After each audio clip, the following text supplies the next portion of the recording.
because it's not guaranteed, but it's more flexible defensively than you need a quick body. The Giant Snowball is one of those cards that looks super weak on paper, but it's actually one of the better utility spells in the game. It definitely has some tough competition, being directly compared to the Sap and the Logs in Fallout 2 Elixir. The Giant Snowball deals light splash damage in addition to a slow effect, just like the Ice Wizard's slow effect. You can use it to delay troops, knock back fast units like the Hog Rider, or slow down high threat pushes like the Balloon or Battle Rat. This versatility of having knockback, damage, and slowdown is what makes the Snowball a bit more versatile than you might initially think. The best use of the Snowball is minions or more often the minion horde. This is because between the damage, knockback, and the slow effect, it'll usually synergize just right with your tower to completely take them out for a positive elixir trade. It's also very useful when your opponent's push is bad, since it'll take them out instantly just like the Zap, in addition to slowing the rest of the push down and maybe knocking some of it back. This effect becomes much more pronounced when using the Snowball's evolution, which causes it to roll for 4.5 tiles after landing, just as much as a Barbarian does. Not only that, but it picks up any troops it rolls past and drops them off at the end of its roll, meaning it's just that much better than the normal Snowball at slowing things down and pushing your opponent's pushes back away from the tower. The most famous synergy for the above Snowball is with the X-Bow. Against the troops inside the Snowball are untargetable on X-Bow, the bridge will lock onto the tower while the troops are inside and temporarily not on play, which can be used to put in 10 towers to the top tower.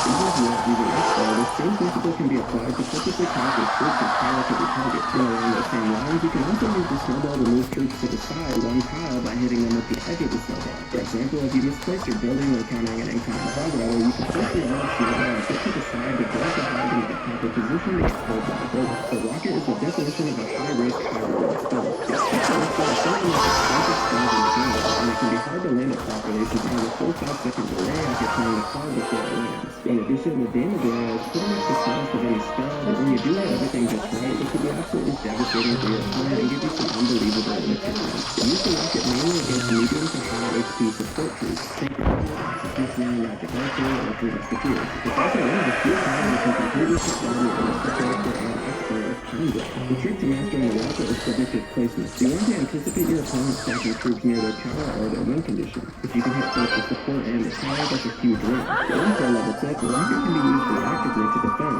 If your opponent drops a Wonderbolt and a Balloon, you can Rocket a follow if your tower is focused. It's risky, but if you can nail it, that's an easy +3 trade with inhibitor on his tower. The Rocket is also a very good safety net for powder games that go into overtime, since it does 371 damage to Crown Tower that turn the standard, throwing the rest of power and 41 damage at each time. The most deadly synergy with the Rocket is the Tornado, since it can put Rocket into the radius of the Rocket for complete deletion of the Rocket push. The timing is only can hold up the power, but your multiplayer Rocket is normal in about 1.5 to 2 seconds before it lands with Tornado on the same time. This will put everything into range right as the Rocket lands, causing a devastating blow to the push, if any of it even happens.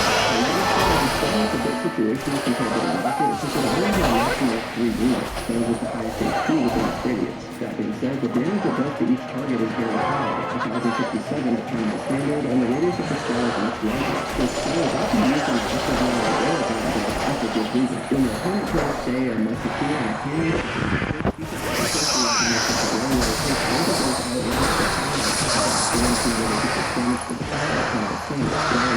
positive elixir trade, but it can often surprise your opponent or just catch them off guard enough to where they don't have anything else to defend with, and you get massive damage, if not just taking the power outright. On top of that, the lightning also has a stun effect equal to that of the Zap, meaning it'll reset ramp-up cards with the Inferno Tower, leaving them unlikely to take out your tanks before going down. Keep in mind that your opponent can lightning block by placing lower health units like goblins near the tower when it's at extremely low HP, since the lightning will target the goblins if they have more HP than the tower. So when you're using the lightning spell to deal the finishing blow to a tower in overtime, make sure to place it so that only the corner is touching the tower to make it less likely that your opponent can block it. A poison is one of the most underrated control spells in the game. Unlike Fireball or Rocket, it doesn't do burst damage all at once, but instead creates a damage over time zone for 8 seconds. The key to poison is denying space. If your opponent drops something like a graveyard or big push behind their tank, use poison to make that entire area unplayable. It forces them to either move their push elsewhere or lose most everything inside it. The other thing that sets this spell apart from others is that it has a 15% slowdown effect on everything within its radius, which can keep troops in the poison for longer and also just allow you time to get more elixir to defend or push it. Since this spell is damage over time and not instant, Supercell gave it more damage than Fireball, so it will kill wizards and musketeers outright if they take all 8 ticks of damage. Poison is pretty much the hottest counter there is to the graveyard, since it'll kill skeletons as they spawn and has a similar radius but for a lower cost to make way for. So if you're using Poison and your opponent has a graveyard, you can pretty much just sit back and relax because it's going to be nearly impossible for them to get much damage with it. Poison is also very strong against siege spells like the since it can do solid damage to the building and any defending spawns at the same time for a relatively low cost. The freeze spell is one of the most punishing spells in the entire game when used correctly, and one of the most embarrassing when used incorrectly. The classic mistake is freezing too early. Your opponent gets skeletons or back after you freeze, and suddenly your balloon push is on the other tip. The correct way to use freeze is to wait until everything you want frozen is in range, towers, troops, whatever, and then drop it instantly. Since the freeze does do a bit of damage, it's able to kill bouncing skeletons outright, while chipping away at some other units. For example, with the balloon, placing your freeze at the right time can completely devastate your opponent's tower, especially if they're low on elixir. The freeze lasts 4 seconds, so that's more than enough time for your balloon, graveyard, or hog rider to dish out massive damage if your opponent doesn't force out some elixir and defense. You can also use the freeze defensively, especially against fast pushers like the hog rider or elite barbarians, where you can drop something like a mini pack or a lumberjack on top of them when you freeze, buying time for your defense to take out their push, and also preserving their health for a counter push. The rage spell is one of the most straightforward spells in Clash Royale. It increases movement and attack speed by 30% for 4 seconds, which can make cards like the balloon, elite barbarian, or lumberjack absolutely destructive. The trick is timing. Drop your rage spell as your troops cross the bridge or even slightly after rather than before. That way you can maximize the time to actually hitting the fire or under the rage spell. Just like the freeze spell, you can also be rewarded by being able to since the rage spell never goes down as well and will also kill skeletons and bats instantly, often completely changing the outcome of your push. The rage spell can also be used defensively, especially with its own damage level, but you only really want to use it to kill low health units like a skeleton, like a positive trade, or if you're using it much like a focus group on the tower or not. The tornado is definitely one of the most skill-dependent spells in the game. It pulls all troops in its radius towards the center, which is obviously great for keeping enemy troops together for a lot more value with your splash cards or even other spells, but it's also the most reliable card for activating your King Tower in a number of different ways. Some of the easiest King Tower activations to pull off are against the Hog Rider, Balloon, and Miner, as all you have to do with these is wait for the right time and place the spell in the correct tile. Not only will the troop get killed quickly once all 3 towers are targeting it, but the King Tower activation will also help you for the rest of the match against most decks. Offensively, Tornado shines when paired with splash units like the Baby Dragon, Executioner, or Bullet. It lines everything up so your splash units hit multiple targets at once, maximizing their value. There is a reason why the Executioner Tornado combo is so iconic and widely used, because it's just that good.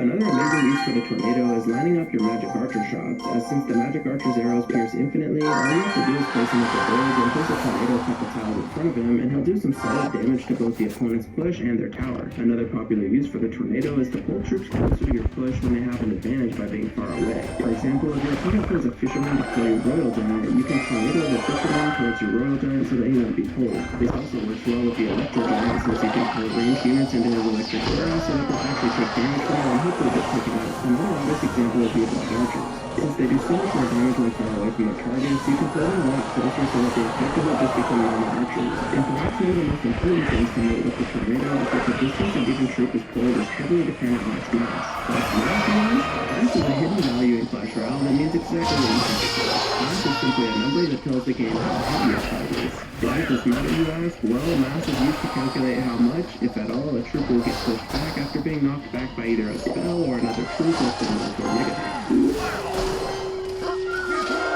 In general, cards with a higher mass push others out of the way, while lower cards get cards more easily. Those of you watching this right now have already probably found yourself intuitively by just playing the game and taking notice when a card gets pushed back versus when they don't. For example, it makes perfect sense that a P.E.K.K.A. or Golem would have a high mass value and be more resistant to being pushed around, just like it makes sense that a small card like the Firecracker would be pretty easy to push around. To be more specific, cards like the P.E.K.K.A., Mega Knight, Royal Giant, and Giant Skeleton all have a mass of 18, which is very high. Then skeletons, guards, all the spirit cards, and some others have a massive number of one, which means they'll always take knockback from anything they can possibly deal with. For example, you'd think the lava hand would be heavy like a golem since it costs 7 elixir and is a large, slow-moving card. Well, you'd actually be wrong since the lava hound and her pups all have a weight of just 5, which is actually quite low and means they can be pushed around pretty easily. The same is true with the Goblin Brawler, as he seems pretty beefy at first, but he actually only has a weight of 2 and can therefore be knocked back by his move. If you're interested in seeing the most effective card in the game, I've linked the wiki page in the description down below. And if you're interested in which cards are even capable of applying knockback in the first place, there are only 9 of them like in the Tower, those being the Gyarados, Slowbro,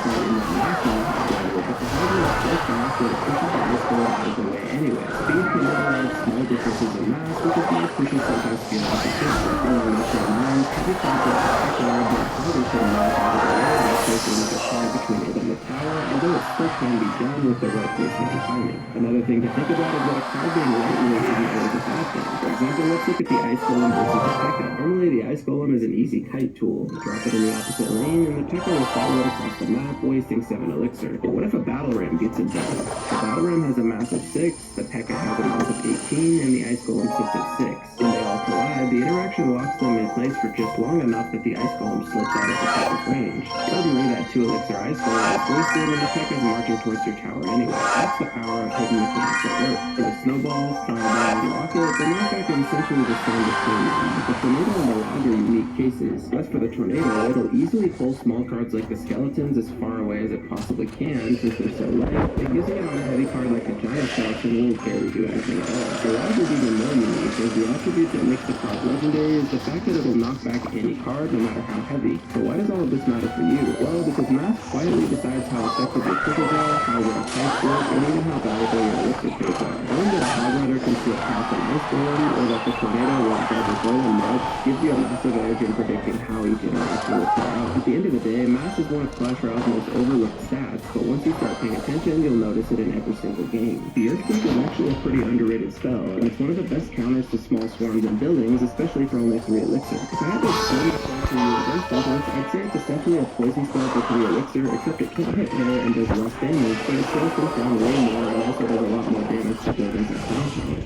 To be clear, the Earthquake does 3 waves of 84 damage at tournament standard for a total of 252, 3 waves of the 287 damage for a total of 869 to buildings, and 3 waves of 53 damage for a total of 169 to crown towers at tournament standard. There is a reason that the spell is only typically used with the Hog Rider, since people are often using cheaper buildings like the Tombstone and the Tesla to defend the Hog. This is because the Earthquake can be felt right on top of usually both the tower and the building, doing massive damage to both and a bit of damage to any other defending troops in the area. This spell has the added benefit of being the only card in the game that can damage the hidden Tesla while it's underground, making it a very strong counter to that card in particular. Most of the time, once you get a feel for your current play style, you'll want to use your Earthquake proactively to predict your building, since the damage from the Earthquake does take a little longer to come out compared to something like the Arrow. Having the Earthquake in your deck also has a lot of benefits from that void that allows exactly leaving your deck to handle those small storms anywhere you're in. The Clone is the wild card of Clash Royale. High risk and often seen as a joke, but it can actually be super viable in the right situation. The Clone, as you know, duplicates every troop within its radius, making a copy that only has 1 HP. As of a recent update, champion cards can now both be mirrored and cloned as well, which is technically a slight buff to the Clone. Since the Clones only have 1 HP, they're